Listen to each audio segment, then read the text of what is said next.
अस्सलामुअलैकुम। बोल न्यूज़ के साथ मैं हूं अनविशा सलीम। हेडलाइंस आपने जानी। बुलेटिन का बाकायदा आगाज़ करते हुए सबसे पहले आपको बताएं कि अल्लाह ताला ने इस्लामी ममालिक में से मुहाफ़िज़ीन हरमैन का शर्फ पाकिस्तान को अता किया। रियासत तैयबा और रियासत पाकिस्तान का आपस में गहरा ताल्लुक और ममासलत है। दोनों का क़याम कलमा तैयबा की बुनियाद पर हुआ। Chief of defence forces field marshal Syed Asim Munir का कौमी उलमा मशाइख कॉन्फ्रेंस से खिताब। कहा, ऑपरेशन बुनियानो मरसूस में अल्लाह की मदद आते हुए देखी और महसूस की। किसी भी इस्लामी रियासत में रियासत के अलावा कोई जहाद का हुक्म और फतवा नहीं दे सकता। अफगान तालिबान की पुष्टपनाही से दहशत गर्दी के जरिए हमारे मासूम शहरियों और बच्चों को निशाना बनाया जा रहा है। अफगानिस्तान को फितना अल खारिज और पाकिस्तान में से किसी एक का इंतखाब करना होगा। इस्लामी मुल्क है, लेकिन अल्लाह ताला ने मुहाफ़िज़ीन हरमैन का जो शर्फ है वो पाकिस्तान को दिया। रियासत पाकिस्तान और रियासत तैयबा इनका पहले दिन से आपस में एक ताल्लुक है।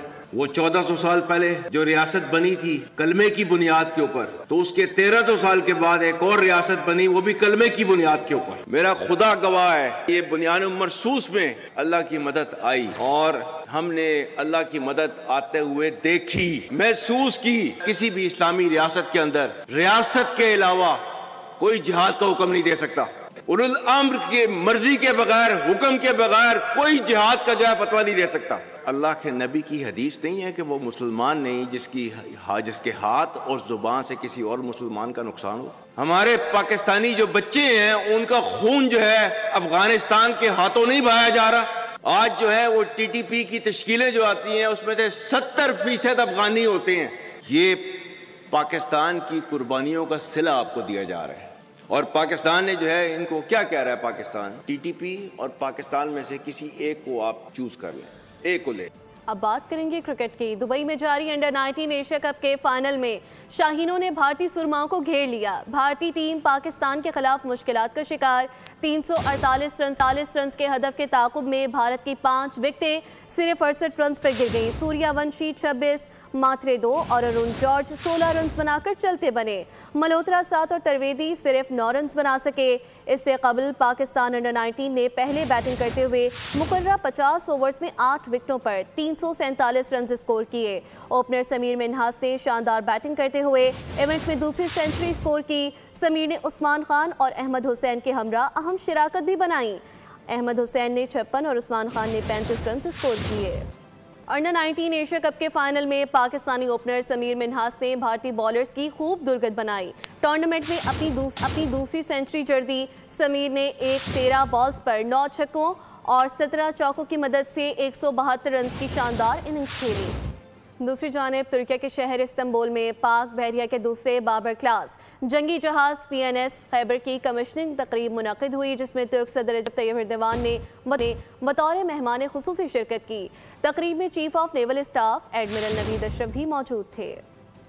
पाक बहरिया के बेड़े में नए जंगी जहाज PNS खैबर की शमूलियत। पाक तुर्क दिफाई ताउन की तारीख में एक और सुनहरा बाब रकम। तुर्किया के इस्तांबुल शिपयार्ड में पाक बहरिया के जदीद बाबर क्लास जंगी जहाज PNS खैबर की कमिश्निंग की तकरीब मुनक़िद हुई।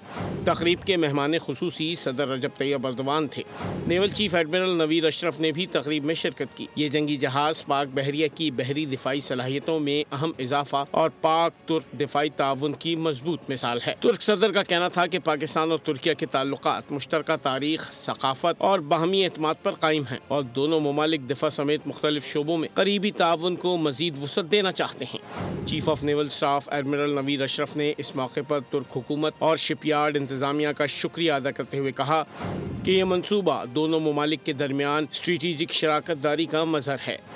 PNS खैबर की कमिश्निंग से पाक बहरिया की ऑपरेशनल सलाहियतों में नुमाया इजाफा होगा, जबकि पाक तुर्किया दिफाई ताउन मजीद मुस्तहकम होगा। सियासी मंजरनामे से अगर बात करें तो चेयरमैन PTI बैरिस्टर गोहर ये कहते हैं कि आज कौमी कॉन्फ्रेंस से तमाम मुक़्तदिर हलकों को ये पैगाम दूंगा कि मुज़ाकरात ही सियासी तनाव और सियासी कशीदगी को कम करने का वाहिद हल है। हुकूमत को अपोजिशन को स्पेस देना होगी, ये जमहूरियत का हुस्न है। बैरिस्टर गोहर नुमाइंदा बोल आलिजा के साथ मौजूद हैं, उनसे जानते हैं। जी आलिजा, आगाह कीजिएगा, क्या कहना है उनका? इस्लामाबाद का वैसे मौसम तो बहुत अच्छा हो गया, सियासी मौसम का बेहतर हो गया। देखो, आज मैं भी ये सजेशन दूंगा, सियासी माहौल अब बहुत बेहतर होने चाहिए। देखो, जिस तरफ भी जाएंगे फाइनली तो किसी न किसी बात पे मुतफिक तो होना होगा। ये सख्तियाँ तो ख़त्म होना होगी। ये जो जेलों में लोग बैठे हैं इनका तो वापस आना होगा। ये जो डिस्क्वालिफिकेशन हुई है इसका तो ख़त्म होना होगा। आवाम का पार्लियामेंट में होना लाजिम है। डेमोक्रेसी तब होती है जब उसमें जमहूरियत में, जब उसमें अपोजिशन भी हो और उसमें हुकूमत भी हो। अपोजिशन को उन्होंने स्पेस देना होगा। अगर अपोजिशन को स्पेस नहीं देंगे कि गैर जमहूरी क़ुव्वतें स्पेस देगी। मैंने कल भी जिक्र किया, आज भी मैं अपनी तरफ से डायलाग को स्ट्रांगली सपोर्ट करूँगा कि जो भी तहरीक चले उसके साथ पैरेलल डायलाग की तरफ हम जाए। ये हम गिव अप ना करें ताकि कोई ना कोई सलूशन की तरफ हम चले जाएँ। और देखो, जब आप डायलॉग की बात करते हैं तो ये ज़रूरी नहीं है कि सारे लोग एक जैसे हो। उनमें से एक होता है जो एग्रेसर होता है। डायलॉग के दोनों पार्टी में से होता है एक जो अनफेयर मीन्स इस्तेमाल करता है, लेकिन बैठना फिर भी पड़ता है चाहे जो भी है। अल्टीमेटली आप समझते हैं मुज़ाकराती हल है, 2026 की शुरुआत होने जा रही है। मैं समझता हूँ कि देखो, पॉलिटिकली आप सारे ऑप्शन एक्सरसाइज करें। हम अदालतों में भी जा रहे हैं, हम दूसरी तरफ भी देख रहे हैं, लेकिन जो भी तहरीक चले डायलॉग उसका हिस्सा। हमने सियासत में शिद्दत पसंदी देखी है। सियासतदान का काम मामलात को बराबर लेकर चलना है। सियासत में शिद्दत पसंदी और तशद्दुद को अपना रास्ता नहीं अपनाना चाहिए। वज़ीर क़ानून आज़म नज़ीर तारड़ का लाहौर में तकरीब से खिताब, कहा कि आज ज़रूरत है पाकिस्तान के लिए डायलॉग करे। पाकिस्तान को सियासी और मुआशी इस्तेहकाम की ज़रूरत है। इसके बगैर आप आगे नहीं बढ़ सकते। कोई कौम और कोई मुल्क तरक्की नहीं कर सकता, आप आगे नहीं बढ़ सकते। तो पाकिस्तान को आज एक सियासी मिसाक की ज़रूरत है। हमें तनकीद को मुस्बत अंदाज में लेना चाहिए और बर्दाश्त पैदा करनी चाहिए कि अपने मुखालिफ के साथ भी बैठ के बात करें और उसकी कही हुई बात जो है उसको भी तहम्मुल और बर्दाश्त से सुने। शायद इसी तरह से आगे रास्ते निकल आए। बानी चेयरमैन और बुशरा बीबी सज़ा याफ्ता हैं। क्या एक सज़ा याफ्ता को एहतजाज के जरिए रिहा कराया जाता है? अदालतें मौजूद हैं, रिहाई के लिए उनसे रुजू करें। गवर्नर खैबर पख्तूनख्वा फैसल करीम कुंडी की बातचीत, कहा डी चौक तक रैली बुशरा बीबी ने निकाली थी, वो कैसे गैर सियासी हो सकती हैं? सियासी इंतकाम का निशाना बनाया जा रहा है। जब इनकी बात आती है सियासी इंतकाम का निशाना बनाया। आपके दौर में जिस तरीके से पॉलिटिकल लीडर्स को पकड़ा गया था, कन्विक्टेड भी नहीं थे। आपने भी ख़वातीन के साथ, अब ये कहते हैं ख़वातीन जो है वो कह रहे हैं वो नहीं है, तो क्या वो जो डी चौक पे रैली लीड की थी वो आपने और मैंने की थी? वो भी बुशरा बीबी थी कि उस बुरके में कोई और था? बाबा कहते हैं कि जी वो तो सियासत में नहीं है। तो जिस तरीके से जब उनकी हुकूमत थी और जब कुछ अरसे के लिए वो आप और हमारे और आपकी मेहमान थी पेशावर में, जो करतूत उन्होंने पहले किए थे, सारे जो है वो पोस्टिंग ट्रांसफ़र वो करे, सारे जो है वो ठेकेदारों से मिले और कमीशनें लें, तोशेखाने से सामान निकाल कर जेबों में डालें और आप कहेंगे जी आप उनको सियासी तौर पर सजा दे रहे हैं। जो केसेस हैं वो कन्विक्टेड हैं। अगर वो समझते हैं कि सियासी चीज़ है कोई है तो फ़ौरन मौजूद हैं, अदालतों में जाएँ, अदालतें आज़ाद हैं। अगर वो समझते हैं कि वो गलत पकड़ी गई हैं या खान साहब गलत सजा है तो अदालतों से ही रहेगा। मेयर कराची मुर्तज़ा वहाब कहते हैं जो काम माजी में नहीं हुए पीपल्स पार्टी ने कर दिखाए। शेरी जिना कॉलोनी में पार्क्स, डिस्पेंसरी, मुर्दाखाना, कम्युनिटी सेंटर्स का इफ्तिताह करते हुए कहा कि नुमाइशी तख्तियों पर नहीं अमली मंसूबों पर यकीन रखते हैं। दावे किए कि मंसूबे तफरीह और समाजी सहूलियात की फराहमी के लिए संगे मील साबित होंगे। पसंद है क़यादत इस शहर के दुख सुख में शहरियों के साथ रहना चाहती है। शीरी जिना पार्क का मैंने इफ्तिताह किया, लोगों को इस तरह की तफरीही मकामात मिले। डिस्पेंसरी भी यहाँ पर हमने बना दी है। मॉर्चरी का वो सड़क नहीं हो, हमारे कैद के सामने बहुत बड़ा ग्राउंड है। मैं उस जगह को मुख्तस कहता हूँ कि ये जमात इस्लामी के धरनों के लिए अगर इस तरह मसला हल होता है। और जब लोग तकलीफ में आते हैं ना तो लोग मुनाफिकीन को बुरा भला नहीं कहते, वो कहते हैं यार पुलिस फेल हो गई, वो कहते हैं यार सरकार की रेड का है। मैं आपको फिर कहता हूँ उनको कवर करना छोड़ दो, खुदा की कसम कुछ नहीं करेंगे ये लोग। मुल्क में रूल ऑफ लॉ की ज़रूरत है। कोई भी रियासत आइन पर अमल किए बगैर नहीं चल सकती। साबिक वज़ीर आज़म शाहिद खाकान अब्बासी का कौमी कॉन्फ्रेंस से खिताब, कहा पाकिस्तान में सिर्फ पाकिस्तान का मॉडल चलेगा। हमें पाकिस्तान के मसाइल के हल पर बात करनी चाहिए। आज की अपोजिशन कल की हुकूमत होगी, हमें सोचने और समझने की ज़रूरत है। वो रूल ऑफ लॉ, तहफ़्फ़ुज़ आइन, इसके अलावा कोई हल नहीं है। जब तक मुल्क में रूल ऑफ लॉ नहीं होगा मुल्क तरक्की नहीं करेगा। इस बात का शायद हमें एहसास नहीं है। तो हमें फंडामेंटल राइट्स की जद्दोजहद करनी है। ये हमने ना माजी से कुछ सीखा ना तारीख से कुछ सीखा और हम खराबी को मज़ीद आगे बढ़ाते जा रहे हैं। ये समझना पड़ेगा कि अगर मुल्क में सियासी इस्तेहकाम नहीं होगा तो मुल्क की मईशत नहीं बढ़ेगी। हम बहुत सी बातें करते हैं, हम फलाने मॉडल को ले आएंगे, फलाने मॉडल को ले आएंगे। पाकिस्तान में सिर्फ पाकिस्तान का मॉडल चलेगा। अब आपको बताएं कि पेंशन और तनख्वाह एक साथ लेने पर आयद पाबंदी खत्म कर दी गई है। पेंशन केसेस में 22 अप्रैल और 19 जून 2025 के ऑफिस मेमोरेंडम्स फौरी तौर पर ख़त्म हो गई। रिटायरमेंट के बाद दोबारा मुलाजमत पर पेंशन और तनख्वाह दोनों लेने की इजाज़त बहाल कर दी गई है।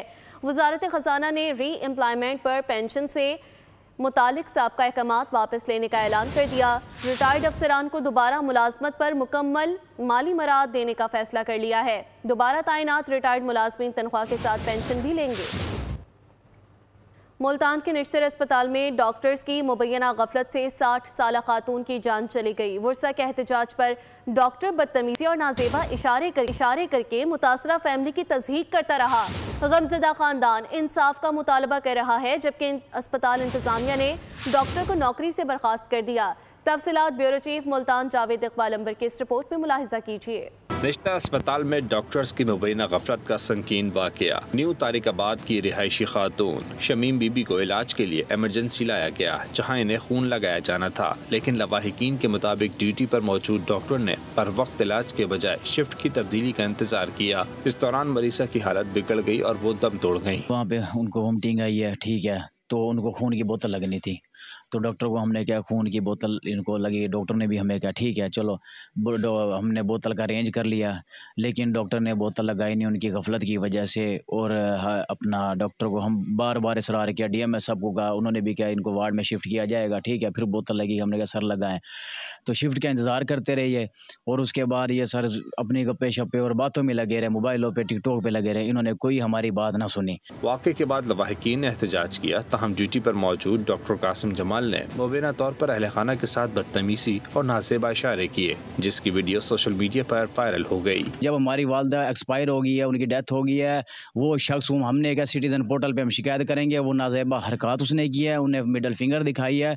क्या हमारा दीन इस्लाम ये कहता है कि किसी की माँ किसी की फौत हुई पड़ी है तो जाके तुम ये हरकत उनके सामने करो। खातून के इंतकाल पर अहले खाना गम और शदीद सदमे से दो चार हैं। शहरियों ने भी वाक़े पर शदीद गम और गुस्से का इज़हार किया। अस्पताल इंतजामिया ने डॉक्टर कासिम जमाल को नौकरी से बर्खास्त कर दिया। मामले की तहकीकात के लिए 2 रुकनी इंक्वायरी कमेटी कायम कर दी गई, जो 3 रोज में रिपोर्ट पेश करेगी। कैमरामैन शकील जावेद के साथ जावेद इकबाल, बोल न्यूज़ मुल्तान।